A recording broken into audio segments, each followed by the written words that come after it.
बिस्मिल्लाहिर्रहमानिर्रहीम। मैं मोहम्मद तारिक इकबाल हूँ। आज अगेन बात होगी आदिल राजा के मुतालिक। इस सिलसिले की आखिरी एपिसोड होगी, आखिरी कड़ी होगी, लेकिन सबसे इंपॉर्टेंट होगी क्योंकि आज हम बात करेंगे 9 मई के हालात वाक़यात के मुतालिक, 9 मई के हादसात के मुतालिक।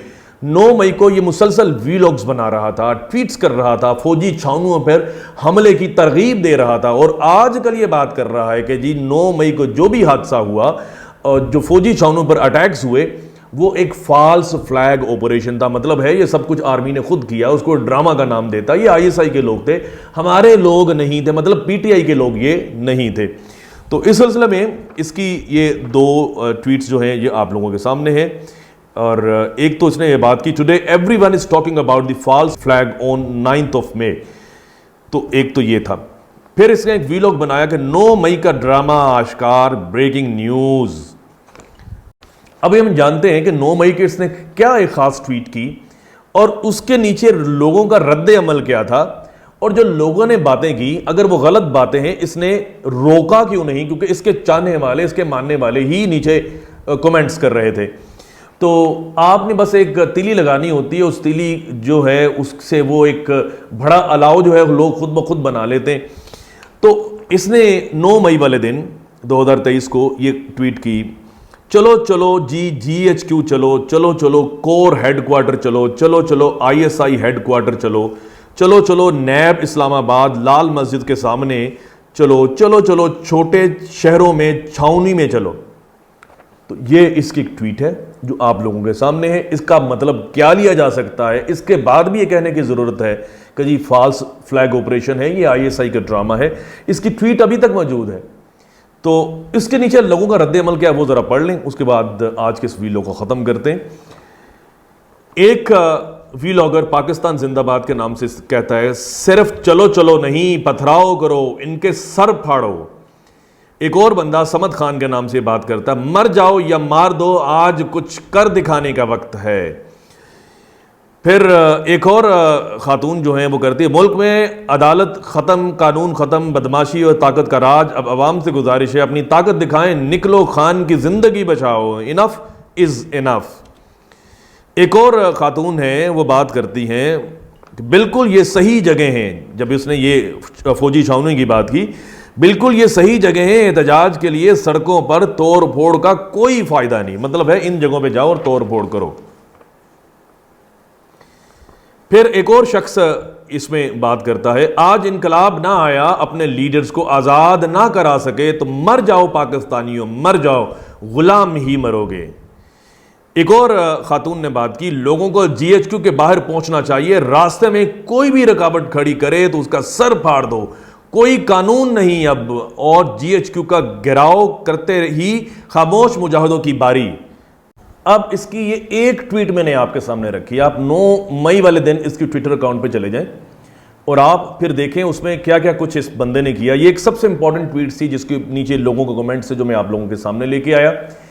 और उससे पहले ये बात कर चुका था कि जब आप लोग अपने घरों से निकलेंगे, आप जब लोग इन फौजी छावनियों के ऊपर हमला करेंगे, आप जहाज़ों को तोड़ेंगे, आप इन चीज़ों को नुकसान पहुंचाने की कोशिश करेंगे, जब आप आग लगाएंगे, तो इन जगहों से जो खामोश मुजाहिदीन हैं, जो आर्मी के लोग हैं, वो खुद बगावत करेंगे, एक म्यूटनी होगी और वो आप लोगों का साथ देंगे। तो जब आप बगावत करते हैं ना, तो जब आप इस तरह का इनकलाब लाने की कोशिश करेंगे, अपने ही आर्मी के लोगों को मारने की कोशिश करेंगे। अब बेशुमार वीडियोस हैं कि आप आर्मी के लोगों को डंडे मार रहे हैं। अब फॉल्स फ्लैग ऑपरेशन के लिए ये 2 वीडियोस जो हैं वो मैं आप लोगों के सामने रखता हूं। दिल टूटता है, खून के आंसू होता है जब अपने फौजियों को देखते हैं। फॉरेन मीडिया जो है आपकी इन्हीं बातों को लेकर, इन्हीं चीज़ों को लेकर, इन्हीं वीडियोस को लेकर हेडलाइंस बनाता है कि ये देखें, ये पाकिस्तान का आलम है, जो हमारी फौज या हम लोग जो है 70 साल में नहीं कर सके, आपके लोगों ने यहां पे कर दिया। और लोगों ने क्यों किया? क्योंकि उनके दिलो दिमाग के अंदर आपने नफरत के टीके लगाए थे, आपने नफरत बढ़ी थी, नफरत का बीज बोया था, जिसकी वजह से लोगों ने रिएक्शन दिया है। जब बार बार आप इस तरह की बातें करेंगे, इनकलाब की बातें करेंगे, हकीकी आज़ादी की बात करेंगे, जब आप लोगों को वर्गलाएंगे, झूठी कहानियां सुना के वर्गलाएंगे, तो लोग फिर बाहर निकलेंगे। और फिर आजकल लोग जो हैं, जो कि पकड़े गए, जिनके चेहरे शनाख्त कर लिए गए, उन्हें फिर आप लोग डिसऑन करते हैं। तो ये कुछ बातें आप लोगों के सामने थी। एक वो पाकिस्तान जो 22 अप्रैल 2022 से पहले का था, उस वक्त भी गिरफ्तारियां होती थी, पॉलिटिकल लीडर्स जो गिरफ्तार होते थे, जो सहाफ़ी थे उनके ऊपर गोलियां भी चलती थी, लेकिन इस तरह का बयानियां इसी शिद्दत नहीं आई थी। लेकिन अब तो शायद ये पहली दफ़ा लगता यूं है कि जब पहली दफ़ा ऐसी बात हो रही है, गिरफ्तारियां हो रही हैं, लोगों को पकड़ा जा रहा है, और इतनी शदीद नफरत जो है वो आवाम के दिलों में इस शख्स ने और इस जैसे लोगों ने भर दी है। अब लोग इस तरह की बातें करते हैं और यूं महसूस होता है कि जो इंडिया के लोग हैं, जो कि रॉ के लोग थे, उनके साइबर विंग के लोग थे, जो नफरत या जो बयानियां वो पाकिस्तान के बारे में करते थे, आप और वो लोग अब एक पेज पे आ चुके हैं। वो पाकिस्तान मुखालिफ एजेंसीज जो पाकिस्तान के मुखालिफ एक बयानियां करती थी, वो भी और आप लोग भी एक ही पेज पे आ चुके हैं।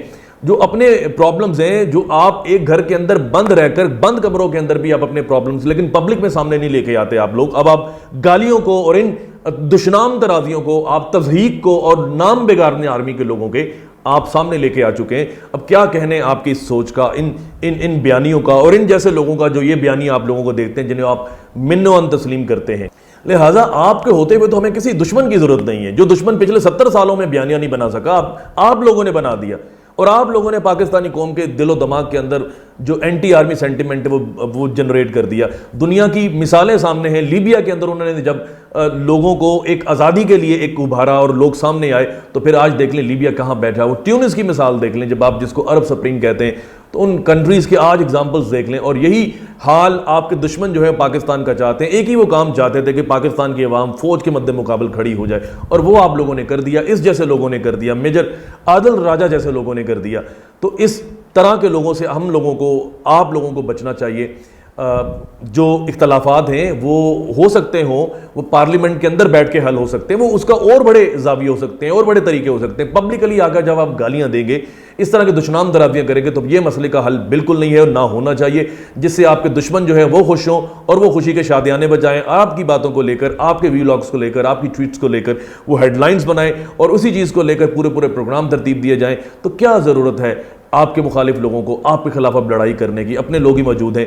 तो ये कुछ इस बंदे के बारे में, इस शख्स के बारे में है जो कि आपके दिलो दिमाग में एंटी आर्मी पाकिस्तान मुखालिफ नज़रिया बोता रहा, जहर भरता रहा, और मैं इसकी साजिशी नज़रिए जो आप लोगों के सामने लेके आता रहा, झूठ जो इसके हैं और नफरत अंगेज़ जो इसकी जो चीज़ें हैं आर्मी को लेकर, वो आप लोगों के सामने है। और इसी तरह से आप लोगों को इस शख्स ने बना दिया है। और बेशुमार ऐसी चीज़ें जो पब्लिकली हम खुद देखते हैं, अपने गिरदोनवा में देखते हैं, ऐसी चीज़ें आप यकीन जानिए कि जो शायद कैमरे के सामने आप लोगों के सामने ना रखी जा सकें। इस किस्म के हालात इस शख्स ने और इस जैसे इश्खास ने पाकिस्तानी सादा लो अवाम के दिलो दिमाग में भर दिए हैं। झूठी कहानियां सुना सुना कर ये शख्स झूठा है, झूठा प्रोपेगेंडा करता है, ये कहना था सदीक जान का, उसको तो आप लोग मानते हैं। और अगली वीडियोस किसी नई चीज़ को लेकर, पाकिस्तान के मुतालिक, पाकिस्तान के काम के मुतालिक, पाकिस्तान की खूबसूरती के मुतालिक लेकर इंशाल्लाह हाजिर खिदमत होऊंगा। अपना अपने गिरदोनवाल लोगों का बहुत सा ख्याल रखिए, मेरे साथ बुलंद कीजिए। पाकिस्तान जिंदाबाद।